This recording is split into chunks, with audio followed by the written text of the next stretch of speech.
Godverdomme. Meer staat er niet in het appje dat misdaadverslaggever Bas Dingemansen in oktober 2021 binnenkrijgt. De afzender is één van zijn contacten uit het criminele milieu. De boodschap is duidelijk. De pleuris is uitgebroken. Want die ochtend is de politie binnengevallen in de kelder van een oud Rabobankkantoor in Beek. Een kelder vol kluizen, gevuld met precies die spullen die criminelen juist uit handen van de politie willen houden.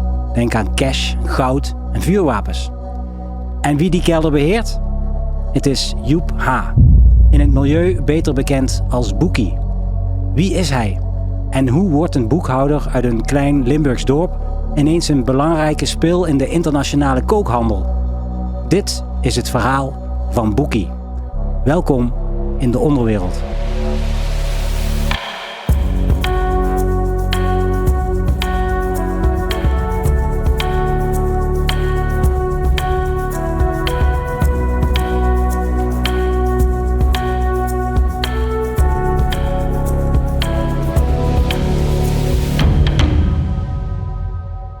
Ik ben Bas van Mulken en tegenover mij zit misdaadverslaggever Bas Dingemansen. Bas, om te beginnen willen we natuurlijk eerst alles weten van die kluis en wat daar allemaal gebeurde.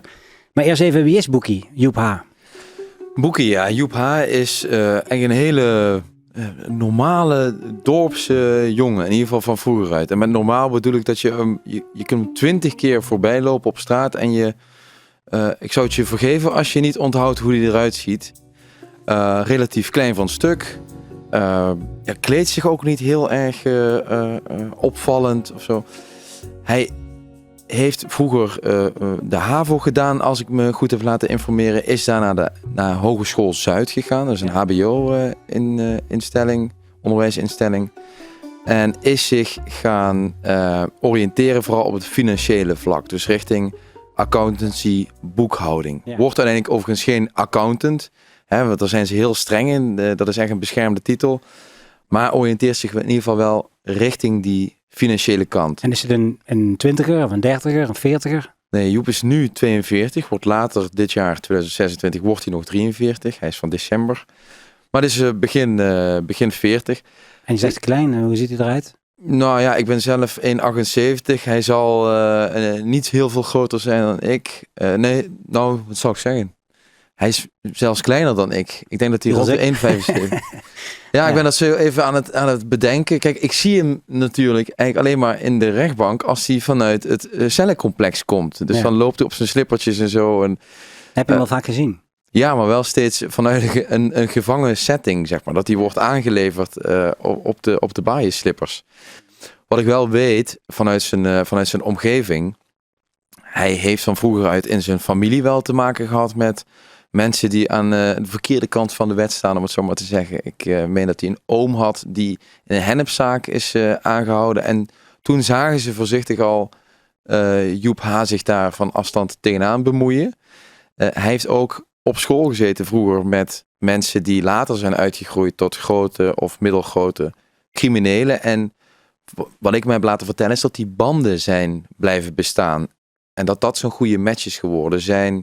Zijn koppie, zijn financiële kennis met die criminele mores van die jongens. Ja, maar kun jij aangeven of er momenten in zijn leven is geweest waar hij de afslag heeft genomen richting criminaliteit, of is dat langzaam gegaan? Ja, dat is heel moeilijk om daar echt een vinger op te leggen. Ik denk dat het heel geleidelijk is gegaan, dat het een jongen is die misschien soms uit goede bedoelingen mensen heeft geholpen, maar uiteindelijk ook heeft gezien dat er gewoon bepaald geld is te halen door bepaalde dingen te doen.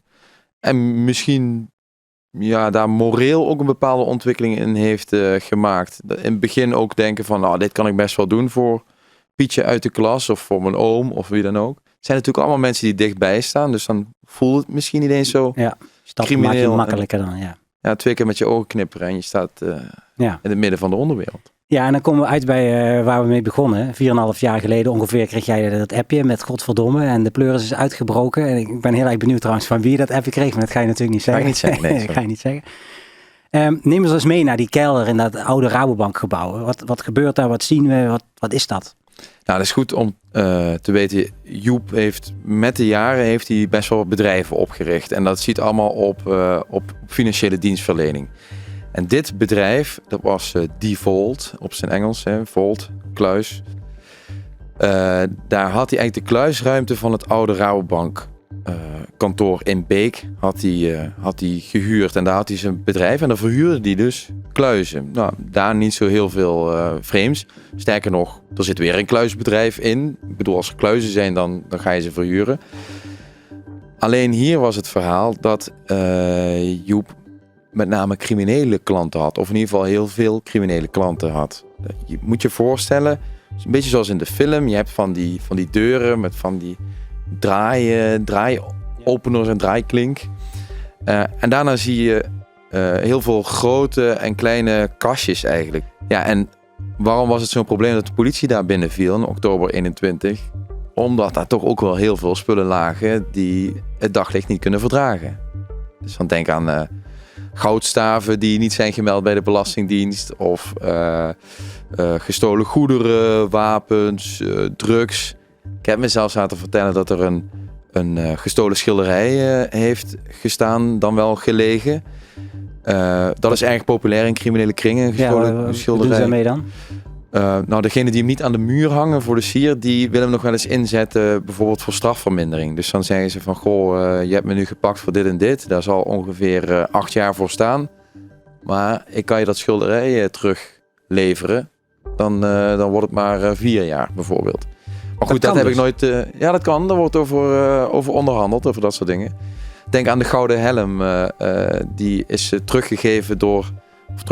is teruggetipt eigenlijk door degene die hem gestolen hebben. Nou ja, die hebben strafkorting gekregen. Ja. En wie zijn dan die gasten die kluisjes huren van Joep H?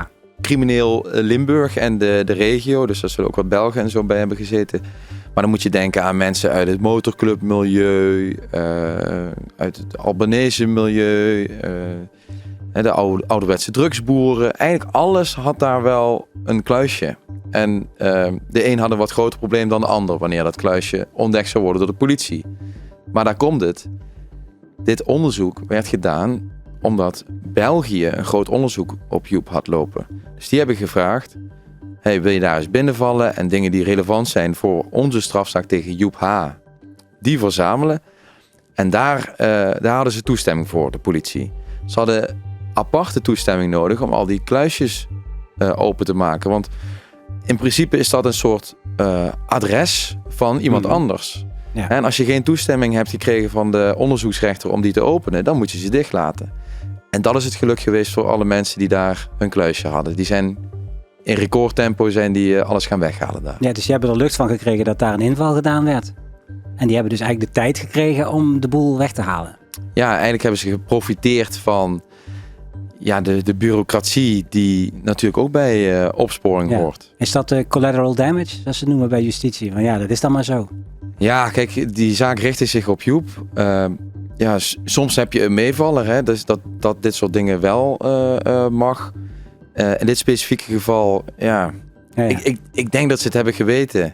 Ze hebben ook wel wat kluisjes opengemaakt en daar zijn ze later weer op teruggefloten. Dus ik denk dat ze het hebben geweten. Maar ja, het mocht gewoon niet. En een van die mensen, daar krijg jij dus een appje van waarschijnlijk. Ja. Heb je er iets van meegekregen dat ze die kluisjes leeg? Heb je die mensen op en neer zien rijden? Heb je dat gezien?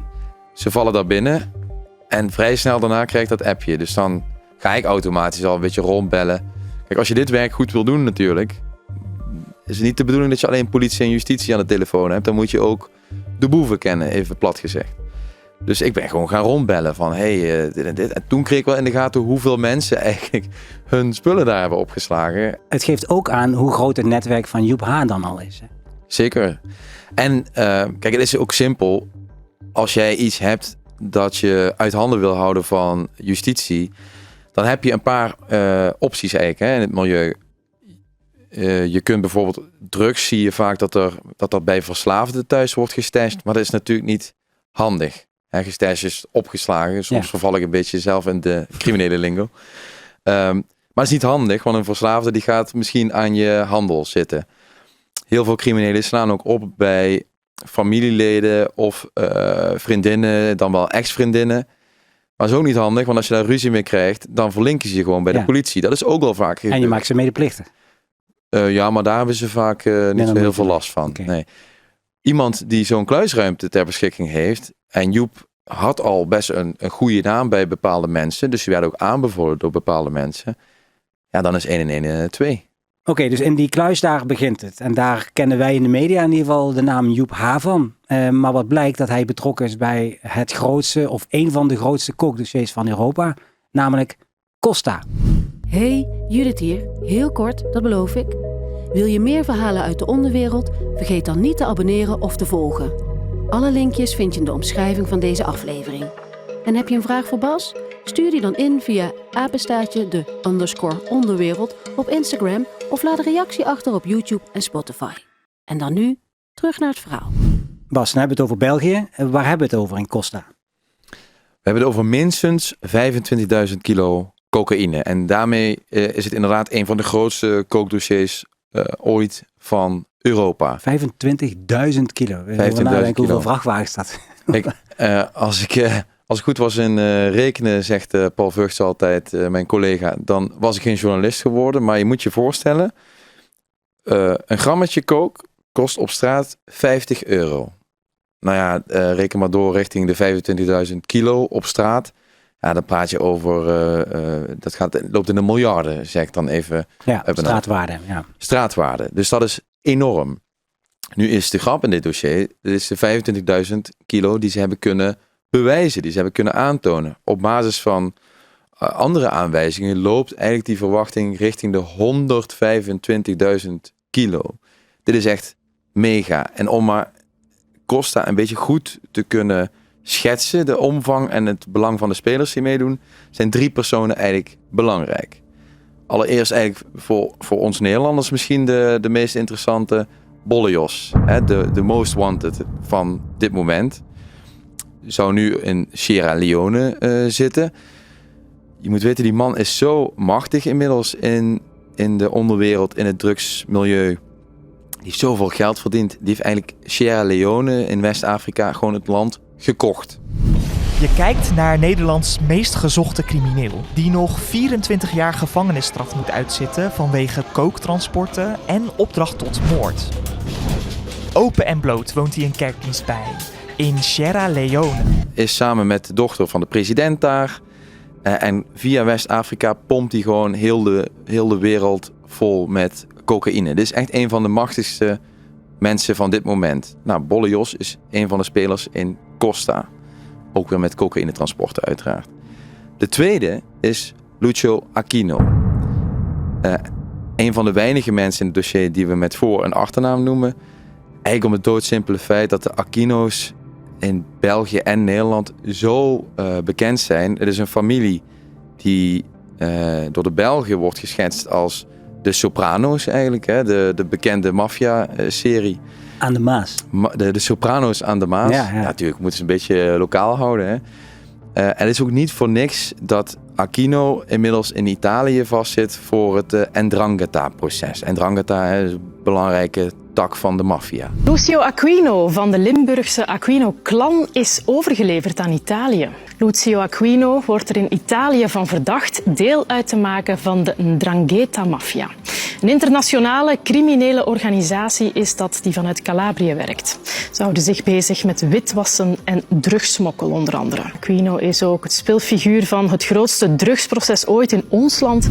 Dus je hebt Bolle Jos, je hebt Lucio Aquino, wat gewoon, ja, als we in ieder geval justitie moeten geloven, een mafioos figuur is. En de derde, en daar komen we al wat dichter bij onze kant van Limburg, is Geert F. Geert is weliswaar een Belg, komt uit Tongeren. Maar hij heeft heel lang leiding gegeven aan motorclub Bandidos in Sittard. Dat deed hij samen met Harry Raamakers. Dus dat waren een beetje de grote jongens, de grote bikers van de Bandidos. Geert F. heeft het grootste transport binnen Costa binnengetrokken. 11,5 ton. 11.500 kilo. En die Geert, dat is dan ook weer de link van Joep H. En dus je hebt Aquino, je hebt Geert F., je hebt Bolle Jos. En je hebt Joep H.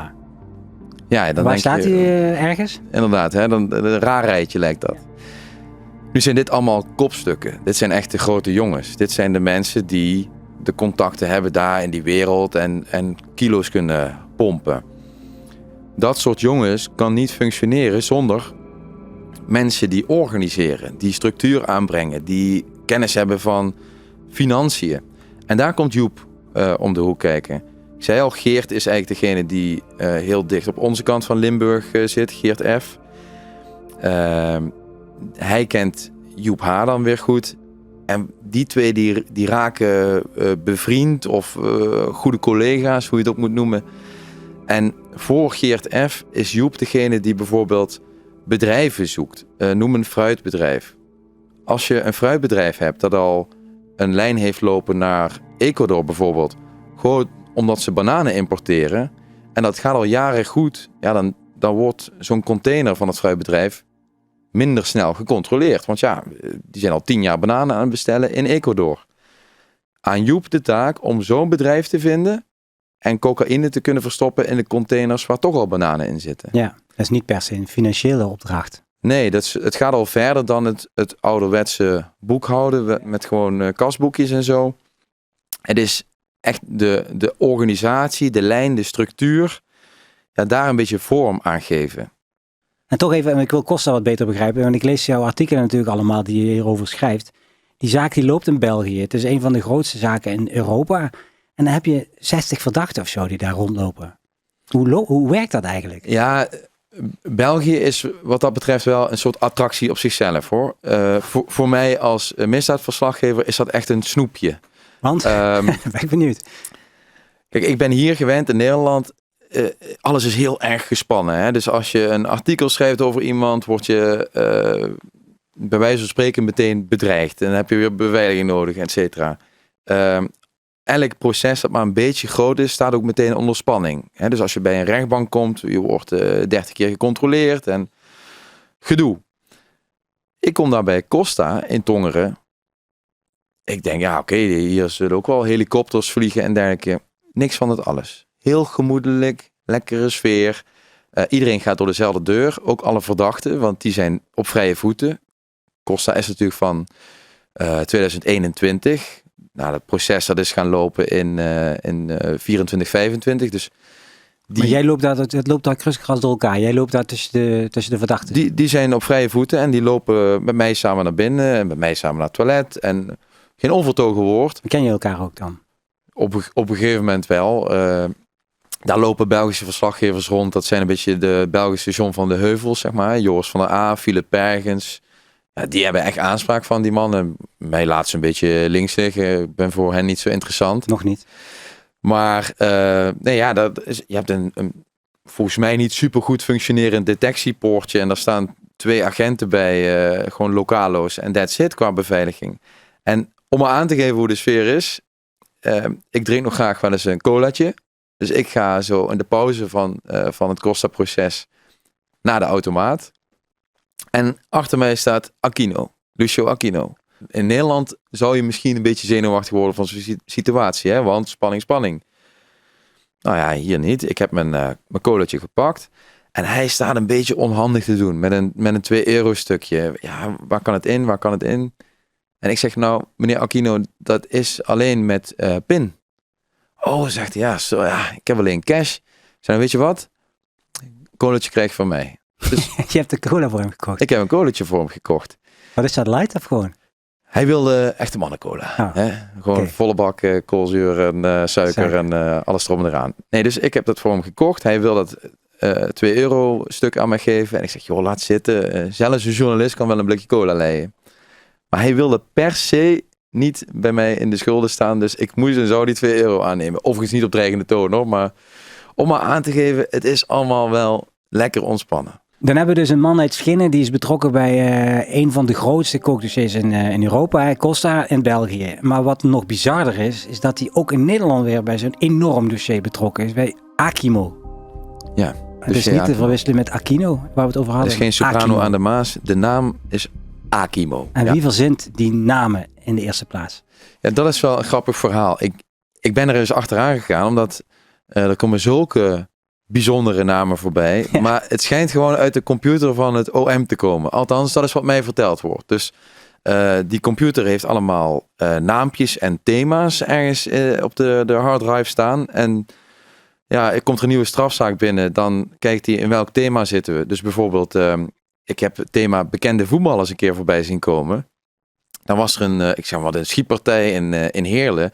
Hoe heette dat? Dossier Van Basten. Maar je had ook dossier Rijkaard, dossier Neeskens, dossier BB-Tool. Voor mij als voetbalfan was dat hartstikke leuk. Ja, maar voor Van Basten leek me dat minder. Nee, het had echt helemaal niks te maken met de feiten die gepleegd waren. En je hebt bijvoorbeeld dossier Marengo. Hè? Ja, heel bekend nu. Hè? Dat kent iedereen in Nederland inmiddels wel. Eigenlijk de strafzaak tegen Taghi.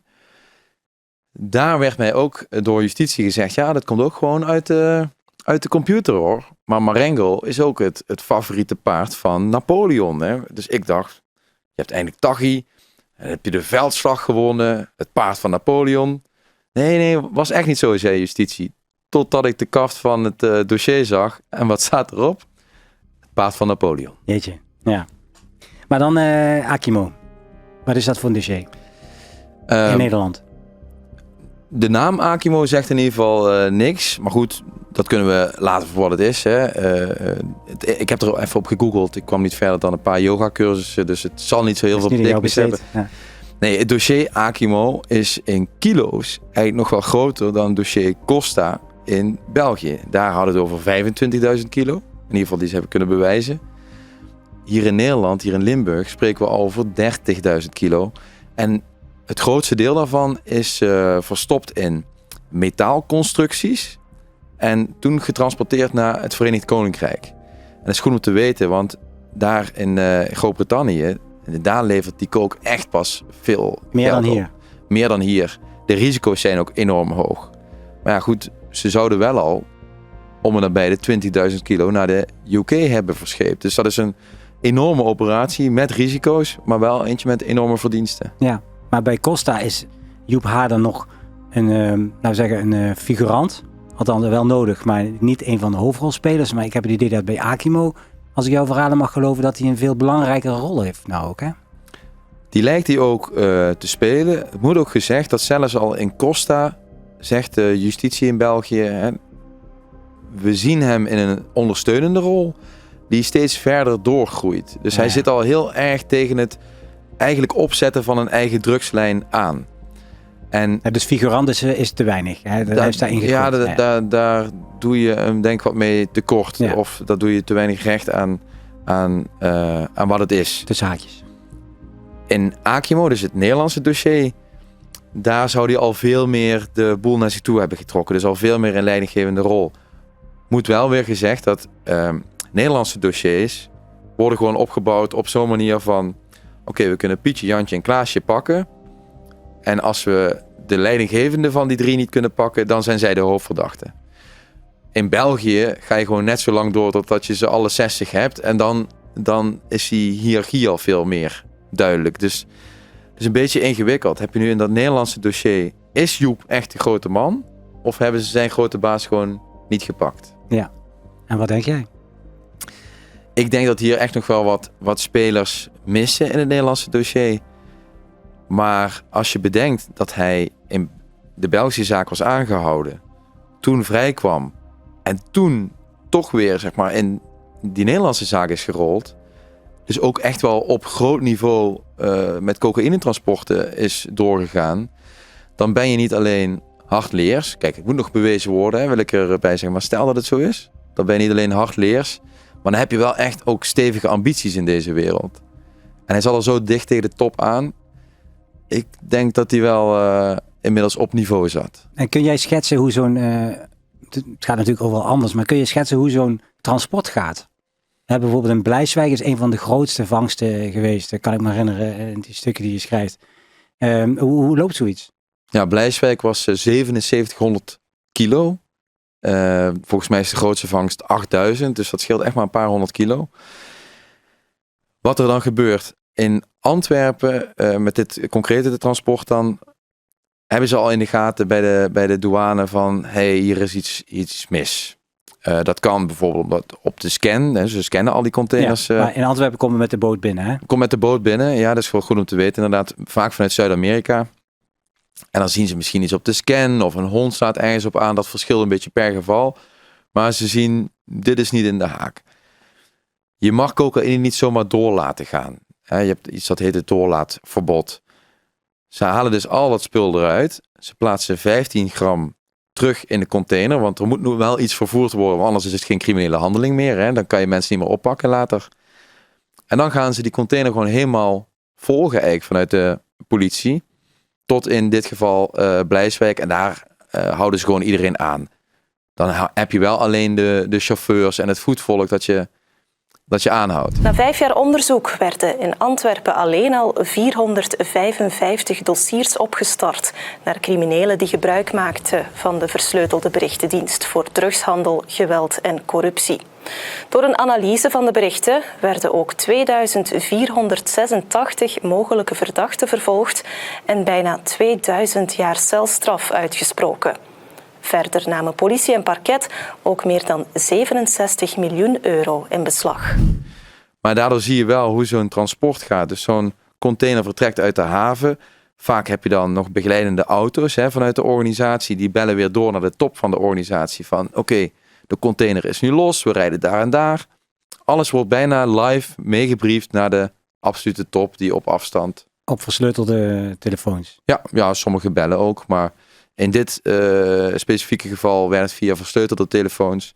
Via Sky ECC, wat een soort WhatsApp voor de criminaliteit is. Dus ze werden live op de hoogte gehouden. Terug naar de man Uchenne, terug naar Boekie. Je hebt dus Costa in België, je hebt Akimo in Nederland. Je ziet dat hij eigenlijk in zijn rol groeit, als het ware, als van boekhouder tot meer organisatie ook. Maar wat doet hij nou precies? Hoe kan jij dat duiden? Ik denk dat wat je ziet, althans op basis van de dossiers die alle opsporingsdiensten tot dusver hebben samengesteld, is dat hij eerst echt alleen dat ondersteunende werk doet. Dat hij beetje bij beetje gaat hij ook, ik bedoel, je gaat hier ook geld mee verdienen. Hè? En er gaat gewoon veel geld in om. Ik denk dat hij in potentie zal die miljoenen hebben gepakt. En je kunt ook niet zomaar een eigen lijn opzetten. Daar heb je kennis, netwerk en geld voor nodig. Nou, met de jaren gaat hij steeds meer klussen doen. Veel meer handelingen rondom zo'n transport. Dus daar groeit die kennis. Als je kijkt naar iemand als Geert F., waar hij mee of voor werkte, dat is iemand met netwerk.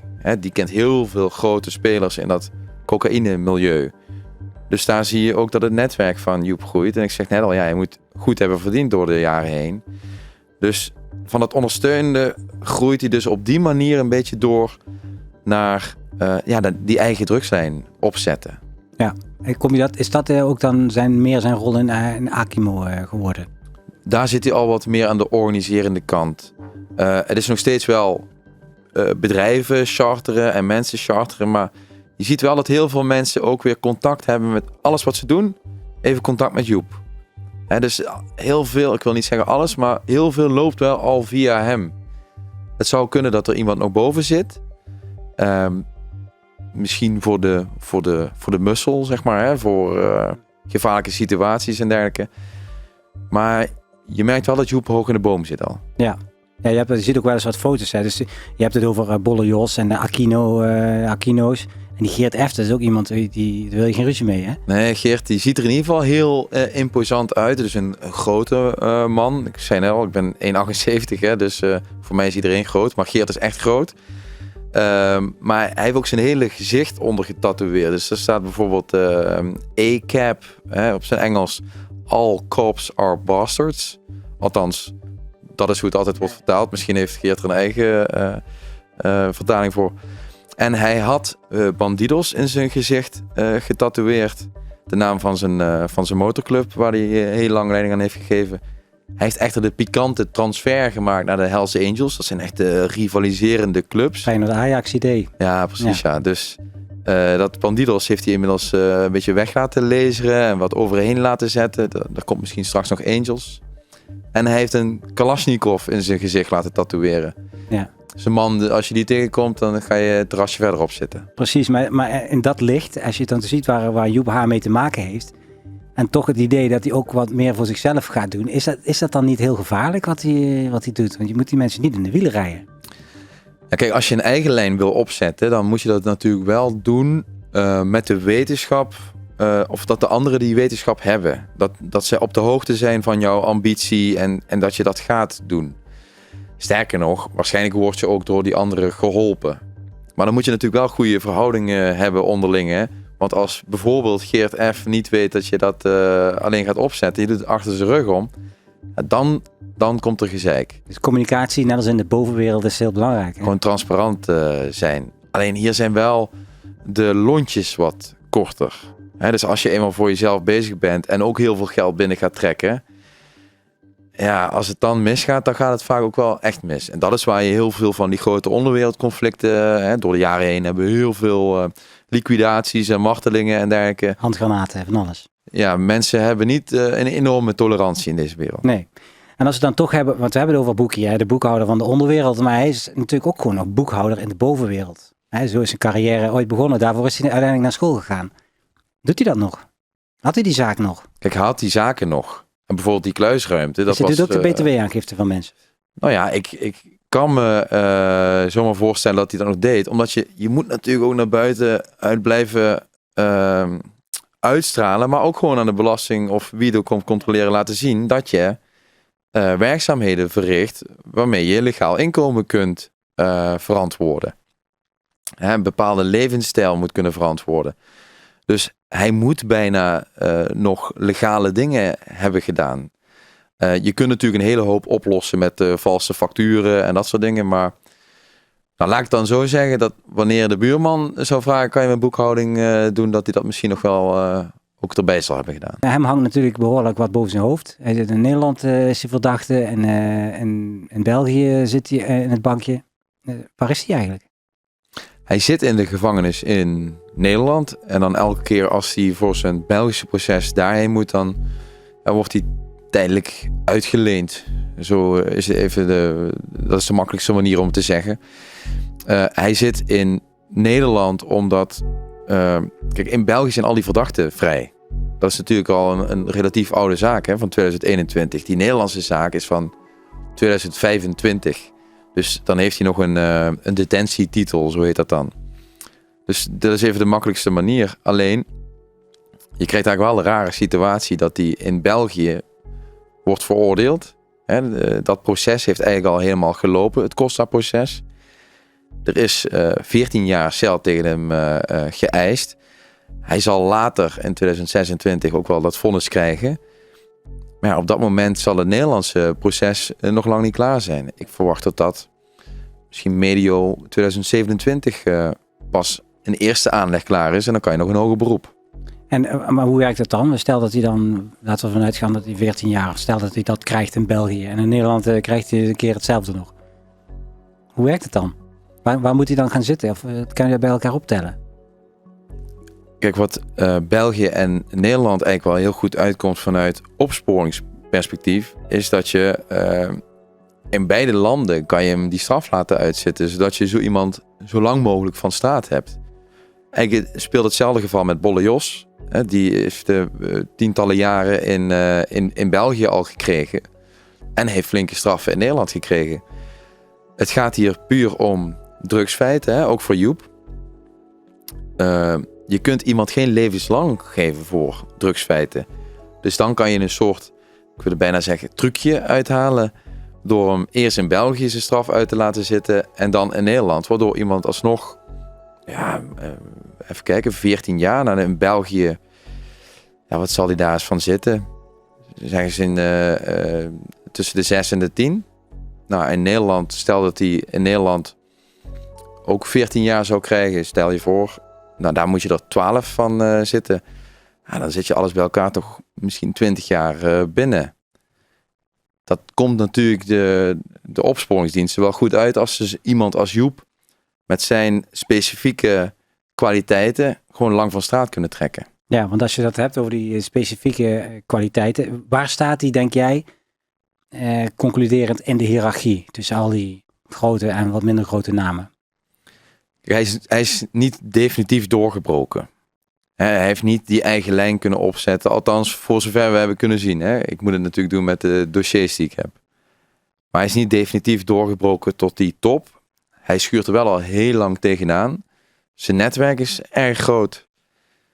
Dus ja, ik denk dat hij, mocht hij straks buiten komen, dat hij nog wel op wat mensen kan teren. Maar dat hij dan toch wel weer ook even moet werken voordat hij weer tegen die top aan gaat schurken. Ik denk dat hij nu soort van terugvalt in het middenkader. Want we hebben het in het begin hadden we het over dat appje dat jij kreeg. Over die kluis daar beneden onder dat Rabobank kantoor. De mensen waar hij daarmee te maken had, dat zijn relatief wat kleinere jongens. En we hebben het over Bolle Jos en over Geert F. Denk jij dat Boekie, als je naar zijn rol kijkt, is hij nou een meesterstrateeg geweest of heeft hij zijn hand overspeeld? Ik denk dat als dit allemaal is gelopen zoals ik dat zie in de dossiers, dan zie ik iemand die gewoon op een bijna klassieke manier te gretig is geworden. Of op een gegeven moment als veel dingen lukken, en ik denk dat bij Joep veel dingen zijn gelukt in zijn leven, ook in zijn criminele bestaan. Ja, dan ga je op een gegeven moment ook wel je onaantastbaar wanen. Dan ga je een beetje in jezelf geloven. Ik denk dat dat hier wel is gebeurd. Een eigenlijk klassieke criminele fout. Kijk, als je meer ruikt, dan gaan heel veel jongens meer willen. En je kunt eigenlijk beter stoppen. Dus net als bij miljoenenjacht. Weet je kunt beter gewoon ja zeggen tegen 2 ton. En dan misschien altijd moeten leven dat je die 8 niet hebt gepakt. Ja, Joep gaat toch voor de miljoen. Oké, Bas, dankjewel. Met die wijsheid sluiten we af. Doe jezelf en ons een plezier en abonneer je op ons kanaal. En wil je meer weten van crime nieuws uit Limburg, van de Limburger, volg ons dan op ons Instagram-account De Onderwereld. En tussen de en onderwereld zit nog zo'n underscore. Dit was De Onderwereld. Terug naar de bovenwereld.